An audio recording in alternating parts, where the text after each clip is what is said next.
പൊന്മാൻ മൂവിയുടെ പ്രൊമോഷനുമായിട്ട് ബന്ധപ്പെട്ട് ബേസിൽ ജോസഫ് പല ഇൻ്റർവ്യൂകളിലും പറഞ്ഞിങ്ങനെ ഹൈ ലെവലിൽ കയറ്റി വെച്ചേക്കുന്ന ഒരു സ്ഥലമാണ് കൊല്ലം ജില്ലയിലെ മൺട്രോത്തുരുത്ത്. മൺട്രോത്തുരുത്തിലെ പല വാർഡുകളിൽ പട്ടംതുരുത്ത്, പേഴന്തുരുത്ത് എന്ന് പറയുന്ന 2 വാർഡുകളെ കണക്ട് ചെയ്തിട്ടുള്ള എടച്ചാൽ പാലത്തിലാണ് നമ്മളിപ്പോൾ നിൽക്കുന്നത്. ആ കാണുന്ന റെയിൽവേ പാലം അതല്ല, വേറൊരു റെയിൽവേ പാലം നിങ്ങളെ ഞാൻ കാണിച്ചു തരാം. പെരുമണിനെയും മൺട്രോത്തുരുത്തിനെയും തമ്മിൽ കണക്ട് ചെയ്യണത്. ഇപ്പം നമ്മൾ ഈ കണ്ടുകൊണ്ടിരിക്കുന്നത് ഇന്നല്ലെങ്കിൽ നാളെ കൂട്ടിമുട്ടും എന്ന് കരുതി കുറേ കാലമായിട്ട് പണി തുടരുന്ന ഒരു പാലമാണ്. ട്രെയിൻ പോകണതല്ല, ബസ്സും കാറും ബൈക്കും ഒക്കെ പോകാൻ വേണ്ടിയിട്ട് നാട്ടുകാരും സർക്കാരും എല്ലാവരും കിണഞ്ഞ് പരിശ്രമിക്കുന്നുണ്ട്. എന്നിത് കൂട്ടിമുട്ടും എന്നുള്ളത് ഒരു ഐഡിയ ഇല്ല. ഈ കാണുന്നതാണ് പെരുമണിലെ റെയിൽവേ പാലം. ആ കാണുന്ന പാലത്തിലാണ് പണ്ട് പെരുമൺ ദുരന്തം സംഭവിച്ചത്. പാലത്തിൻ്റെ അപ്പുറത്തൊരു ബോട്ട് കാണാം, അതിൽ കയറി നമുക്ക് കൊല്ലത്ത് പോവാം. എന്തായാലും ഇവിടെ വരെ വന്ന സ്ഥിതിക്ക് വെറുതെ പാലത്തിൽ കൂടെ അങ്ങോട്ട് പോവുക ഇങ്ങോട്ട് പോവുക എന്നുള്ളതൊരു രസമുള്ള പരിപാടിയാണല്ലോ.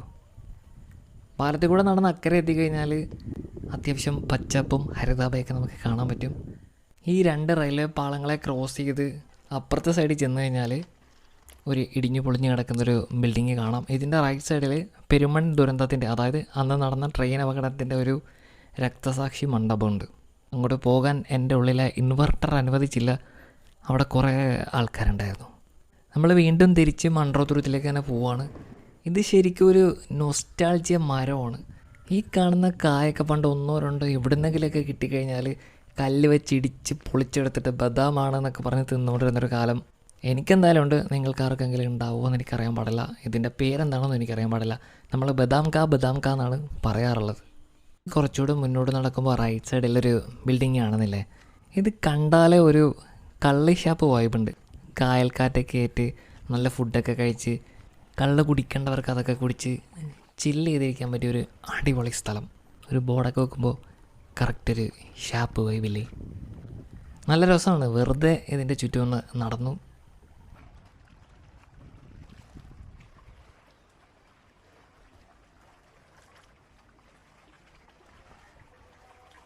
ഇവിടെയൊക്കെ വെറുതെ വന്നിരുന്ന ആൾക്കാർ, ഇവിടെയുള്ള നാട്ടുകാർ എന്തെങ്കിലും പറയുമോ ചെയ്യുമോ എന്നുള്ളത് എനിക്കറിയാൻ പാടില്ല. പക്ഷേ സ്ഥലം കൊള്ളാം, എനിക്കിഷ്ടപ്പെട്ടു.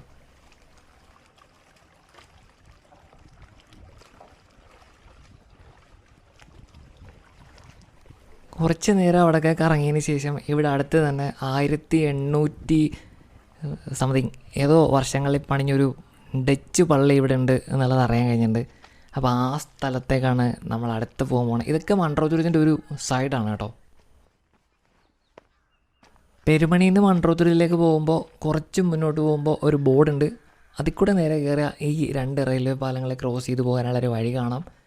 വണ്ടിയിൽ വരുന്നവർക്ക് അവിടെ പാർക്ക് ചെയ്തിട്ട് അതിൽ കൂടെ നടന്ന് ഈ പള്ളിയിലേക്ക് പോകാവുന്നതാണ്. ഈ പഞ്ചായത്തിലെ 2 നില കെട്ടിടങ്ങൾ, അതായത് ആദ്യ 2 നില കെട്ടിടങ്ങളിൽ ഉൾപ്പെടുന്ന ഒരു ബിൽഡിംഗ് ആണത്. പണ്ടത്തെ എന്തെങ്കിലുമൊക്കെ ആയിരിക്കാം ഇവിടുത്തെ. ആ വിദൂരതയിൽ കാണുന്ന ഓടിട്ട കെട്ടിടമാണ് നമ്മൾ പറഞ്ഞ ഡച്ച് പള്ളി.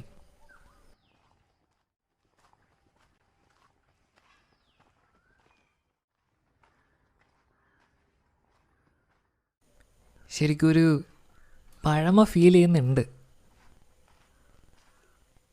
ഇവിടെ ഒരു കപ്പേള അല്ലെങ്കിൽ കുരിശടിയൊക്കെ ഉണ്ട്.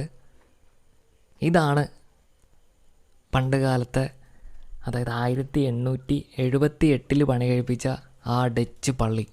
ഇതിൻ്റെ ഹിസ്റ്ററി എന്താണെന്ന് വെച്ച് കഴിഞ്ഞാൽ, നമ്മളെന്തിനാണ് അങ്ങനത്തെ വലിയ വലിയ കാര്യങ്ങളിലൊക്കെ പോണത്? അതിന് വലിയ ഹിസ്റ്ററിയൊക്കെ യൂട്യൂബിൽ വിവരമുള്ള ആൾക്കാർ പോയി ചെയ്തിട്ടുണ്ട്. നമുക്ക് നേരെ ഇതിൻ്റെ മുന്നിൽ കൂടെ ഉള്ളൊരു കുഞ്ഞു വഴിയുണ്ട്, അങ്ങോട്ട് പോവാം. കുറച്ച് നേരം അവിടെ പോയി കാറ്റ് കൊള്ളാം. ഇതിവിടുത്തെ ഒരു ബോട്ട് ജെട്ടിയാണ്. കൊല്ലത്തുനിന്ന് കൊല്ലം KSRTC ബസ് സ്റ്റാൻഡിൻ്റെ ഫ്രണ്ടിൽ നിന്ന് ബോട്ടിൽ കയറി കഴിഞ്ഞാൽ ഇവിടെ വന്ന് ഇറങ്ങാം എന്നാണ് എൻ്റെ ഒരു വിശ്വാസം. ഇതിൽ കൂടെയൊക്കെ ബോട്ട് പോകുന്നുണ്ടായിരുന്നു. ഇവിടെ നിർത്തുന്നതായിരിക്കാൻ സാധ്യതയുണ്ട്. ശരിക്കും നോക്കുക, വിൻഡോസ് വാൾപേപ്പറിനൊക്കെ ഇടാൻ പറ്റിയ പോലത്തുള്ള സീനറിയൊക്കെയാണ് ഇവിടെ. എല്ലാവരും ഒരു തവണയെങ്കിലും കൊല്ലത്ത് വരുമ്പോൾ ഒരു തവണയെങ്കിലും ഇവിടെയൊക്കെ ഒന്ന് വരിക, എക്സ്പ്ലോർ ചെയ്യുക. നല്ല ഫുഡൊക്കെ കിട്ടുന്ന കുറേ കടകളൊക്കെ ഉണ്ട്. എവിടെയെങ്കിലുമൊക്കെ കയറി എന്തെങ്കിലുമൊക്കെ വാങ്ങിച്ച് കഴിക്കുക.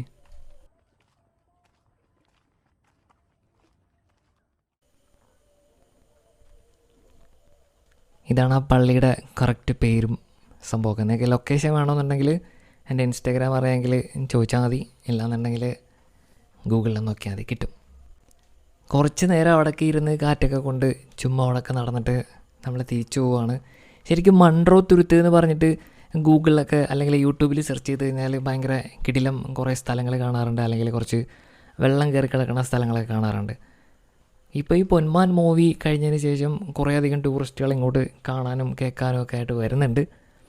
പക്ഷേ ഈ കാണുന്ന നല്ല നല്ല സ്ഥലങ്ങളല്ലാണ്ട് ഭയങ്കര ഡാർക്കൊരു സൈഡ് ഈ നാടിനുണ്ട്. അതെന്താണെന്നുള്ളത് ഞാൻ കാണിച്ചു തരാം.